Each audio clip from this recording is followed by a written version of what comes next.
যে ব্যক্তিকে দেখছেন তিনি একটি মসজিদের ইমাম, একই সঙ্গে স্থানীয় একটি মাদ্রাসার খণ্ডকালীন শিক্ষক। অভিযোগ, সেই মাদ্রাসারই এক ছাত্রকে বলাৎকারের চেষ্টা করেন তিনি। এতে ব্যর্থ হয়ে নেন ভিন্ন সিদ্ধান্ত। শিশুটির মুখ বন্ধ করতে ধারালো অস্ত্র দিয়ে হত্যার চেষ্টাও করেন তিনি। ঘটনাটি মুন্সিগঞ্জের টঙ্গিবাড়ি উপজেলার। পুলিশ সূত্রে জানা যায়, গেল 11 জুন উপজেলার খিলপাড়া সুন্নাতুল মদিনা মাদ্রাসার এক ছাত্রকে সোনারাং এলাকার একটি নির্জন অনাবাদী জমিতে নিয়ে বলাৎকারের চেষ্টা করেন অভিযুক্ত লোকমান হোসেন। এতে ব্যর্থ হলে ধারালো অস্ত্র দিয়ে ওই ছাত্রের গলায় আঘাত করে হত্যার চেষ্টা করেন তিনি। এ সময় ওই ছাত্রের চিৎকার শুনে স্থানীয়রা ছুটে এলে ঘটনাস্থল থেকে পালিয়ে যান লোকমান।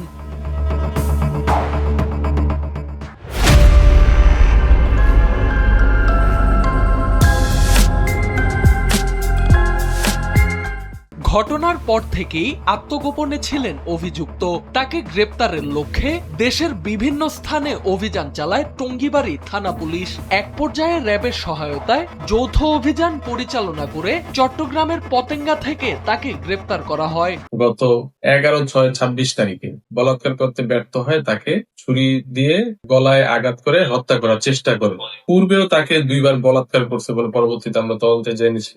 পরবর্তীতে আমরা আসামিকে গ্রেফতার করার জন্য বিভিন্ন এলাকায় তথ্য প্রযুক্তির মাধ্যমে আমরা অভিযান পরিচালনা করি এবং সর্বশেষে আমরা তার অবস্থান চট্টগ্রাম পতেঙ্গায় অবস্থান শনাক্ত করি এবং র‍্যাব 7 এর সহায়তায় আমাদের একটা চৌকষ্টি এর মাধ্যমে তাকে চট্টগ্রাম থেকে আমরা আটক করি।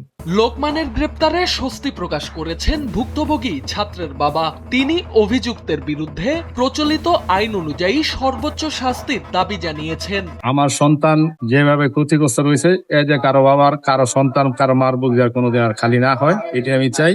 এখানে 3টা পোস্ট দেওয়া হয়েছে, হাতে এখানে 3টা দেওয়া হয়েছে। আমি সর্বোচ্চ তার বাংলাদেশ দণ্ডবিধি আইনে যেটা হয়, আমি সর্বোচ্চ তার শাস্তি চাই।